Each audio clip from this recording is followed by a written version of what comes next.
하나님의 말씀, 신명기 5장 16절의 말씀을 같이 보도록 하겠습니다. 너는 내 하나님 여호와께서 명령한 대로 내 부모를 공경하라. 그리하면 내 하나님 여호와가 너에게 준 땅에서 너의 생명이 길고 복을 누리리라. 아멘. 오늘은 내 부모를 공경하라는 말씀으로 함께 나누며 은혜 받기를 원합니다. 성경 속에 보면은 하나님께서 공식적으로 인정하시는 두 조직이 있음을 알 수 있습니다.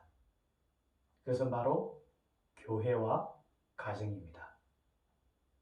먼저 우리가 교회에 대해서 우리가 생각해 본다면은 구약 시대에도 광야 교회라는 형태로 교회가 있었습니다.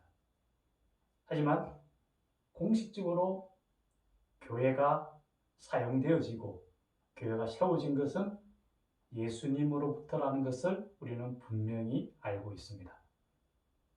사도 베드로가 예수님 앞에서 주는 그리스도시요 살아계신 하나님의 아들이라고 고백을 하였을 때에 예수님께서 바요나 시몬아 내가 참으로 복되도다 하시면서 이 반석 위에 내 교회를 세우리라고 말씀하셨습니다.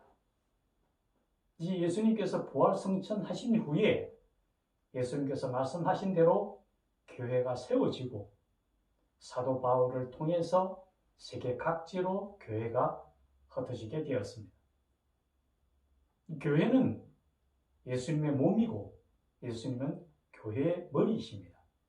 곧 교회는 하나님의 몸된 성전으로 우리는 말하고 있습니다. 또 하나의 조직은 가정입니다. 하나님께서 아담을 지으신 후에 그가 홀로 독처하는 것이 좋지 않으심을 여기시고 아담을 깊게 잠들게 한 후에 그 갈빗대를 취하여 하와를 만드시고 그를 아담에게로 데려와서 서로 한 가정을 이룰 수 있도록 그들을 축복하셨습니다. 이처럼 하나님께서 인정하시는 교회와 가정을 위해서 하나님이 율법을 세우셨는데요. 첫 번째 세우신 율법은 바로 십계명입니다. 그 십계명 중에서 1계명에서 4계명까지는 우리가 잘 아는 것처럼 하나님에 대한 부분이며 5계명에서 10계명은 제10번째 계명까지는 우리 사람에 대한 계명을 말씀하셨습니다. 이와 관련하여 우리가 한 가지 더 생각해 볼 수 있는 것은 예수님의 십자가입니다. 십자가 형태는 수직과 수평으로 이루어져 있습니다. 먼저 수직은 하나님과 우리의 관계를 이어주는 것을 말씀하십니다. 즉 1계명에서 4계명 하나님에 대한 계명은 바로 이 수직과의 관계에서 이루어진다고 말할 수 있습니다. 또 하나 수평은 사람과 사람과의 관계를 예수님께서 이어주시는 것을 말씀하십니다. 그것은 바로 5계명에서 10계명까지 우리 인간에게 주시는 이 세상 삶을 통해서 우리가 지켜야 될 하나의 율법을 말씀하시고 있다는 것을 알 수 있습니다. 우리가 가정을 통해서 제일 먼저 이 땅에 주시는 첫 계명으로 우리가 오늘 말씀 읽었던 내 부모를 공경하라고 말씀하시는 제5계명입니다. 이 5계명은 우리가 이 땅을 살아가면서 인간으로서 가장 지켜야 될 가장 기본이 되고 가장 근간이 되는 것을 우리가 말씀하시는 것입니다. 내 부모를 공경하라는 것은 우리 삶에 있어서 그만큼 중요한 위치를 차지하고 있음을 우리가 알 수 있습니다. 여기서 우리가 생각해야 될 것은 부모를 공경함에 대한 부분입니다. 공경은 성경에서 하나님을 경외하라고 말씀하는 것과 똑같은 의미입니다. 경외와 공경은 우러러 본다라는 의미를 포함하고 있습니다. 즉 부모에 대해서 우리가 부모를 우러러 보는 것을 말씀하시고 있다라고 우리가 알 수 있습니다. 왜 하나님께서 우리에게 내 부모를 공경하라고 하셨는지 그 의미를 우리가 다시 한 번 더 살펴봐야 됩니다. 첫 번째 우리가 부모를 공경하라고 말씀하시면은 하나님께서 우리에게 주셨던 사명에 우리가 순종하였다는 것을 의미합니다. 창세기 2장에 보면은 인간에게 하나님께서 처음으로 주시는 명령이 있습니다. 너희는 생육하고 번성하여 땅에 충만하라고 말씀하셨습니다.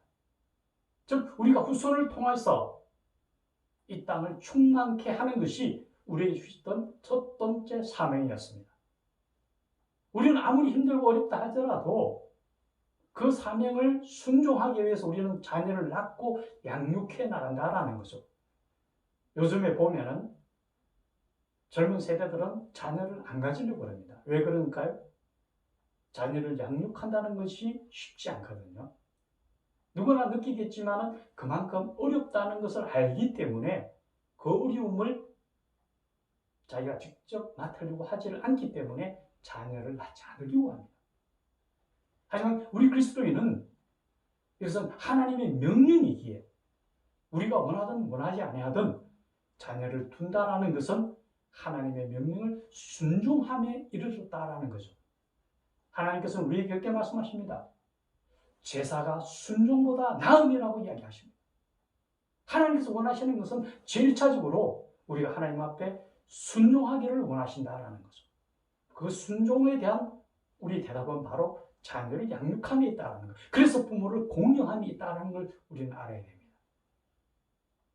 두 번째는 우리가 하나님께서 우리에게 지어주신 훈련 과정을 잘 마쳤기 때문입니다. 이 땅에 있는 모든 훈련 과정들은 그 기간이 그렇게 길지 않고 누구든 그 과정을 이수할 수 있을 만한 형편입니다. 근데 우리가 부모로서 자녀를 양육하는 과정은 그 기간이 얼마나 긴 줄 압니까? 1년, 2년일까요? 10년, 20년일까요? 아마 우리 부모가 목숨이 다하는 그 순간까지 우리는 그 훈련 과정을 잘 이뤄나가야 됩니다. 어느 부모가 그 기간을 정하고 부모 역할을 할까요? 그렇지 않습니다.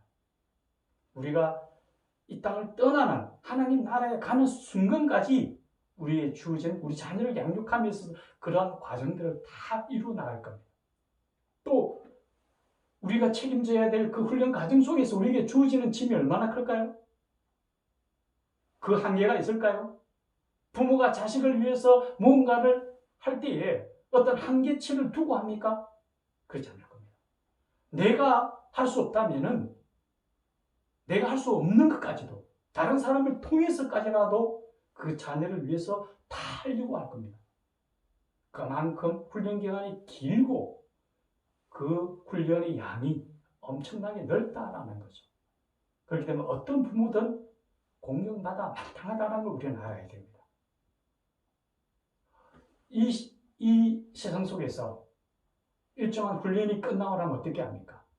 그에 합당한 지위와 그 훈련 과정을 다 마쳤음에 대해서 축하하고 꽃다발을 줍니다. 우리 부모 또한 마찬가지입니다. 자녀를 키워오면서 우리가 그 많은 훈련 과정을 우리가 무사히 마쳤다면은 당연히 그에 맞는 존경과 공경을 받아 마땅하다라는 거죠. 그래서 하나님께서 내 부모를 공경하라고 말씀하십니다. 또 하나 우리가 생각해야 될 것은 우리는 부모로부터 육적으로 영적으로 생명을 이어받았다라는 사실입니다. 물론 우리의 생명은 창조주이신 하나님으로부터 우리 생명이 부여받았습니다. 하지만 그것은 부모를 통해서 받았다라는 거죠. 부모가 없었다면 우리가 이 땅에 분명히 존재할 수 없었을 겁니다. 그런데 우리가 여기서 꼭 기억해야 될 것은 우리 대부분은 부모로부터 눈에 보이는 것만 받은 걸 생각합니다. 내가 얼마나 많은 부모로부터 물질적 혜택을 받았는가, 또 내가 부모로부터 어떤 선물이나 어떤 혜택을 받은 부분들만 기억을 하지만은 저는 분명히 기억해야 될 것은 그리스도인 부모라면은 그 자녀를 위해서 평생 기도하는 그 양이 얼마나 되리라 생각합니까? 우리 그리스도인 자녀들은 그 자녀를 위해서 부모가 무릎 꿇고 눈물 흘리며 기도했던 그 기도를 기억해야 된다는 거죠. 영적인 생명을 이어받았다는 걸 잊어서는 안 됩니다. 어느 부모에 따라서 이 세상 속에서의 혜택은 달라질 수 있습니다. 어떤 부모로부터는 더 많은 재물을 받기도 하고 물질적 혜택을 많이 누릴 수도 있을 겁니다. 어떤 부모들은 가난하기에 그런 것을 못 채워줄지도 모릅니다. 하지만 어떤 그리스도 부모도 그 자녀를 위해서 무릎 꿇고 기도하는 부분에 있어서는 똑같다고 저는 생각합니다. 앞으로도 마찬가지일 겁니다. 그 부모가 생명이 끝나는 순간까지 그 자녀를 위해서 기도하고 또 기도하는 그 기도의 힘은 앞으로 그 자녀가 살아감에 있어서 가장 큰 힘이 될 것이며 또한 그 기도를 통하여 그가 영적으로 온전하게 선다라는 것을 잊지 않아야 된다는 것을. 그래서 하나님께서 내 부모를 공경하라고 말씀하십니다. 이제 며칠 후면은 어버이날이 되겠죠. 우리가 기억해야 될 것은 아까 얘기처럼 날 위해서 부모가 희생했다 이런 개념이 아닙니다. 저는 그리스도 부모들이 자녀들에게 그런 모습으로 다가가지는 않으리라 생각합니다. 보이지 않는 가운데서 그 자녀를 위해서 기도하고 또 기도하는 것이 바로 부모이니까요.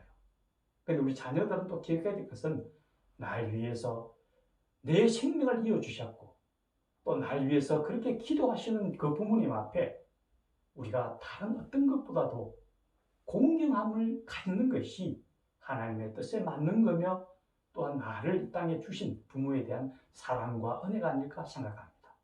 부디 부모님 앞에서 우리가 어떤 자세로 다가가야 될 건가?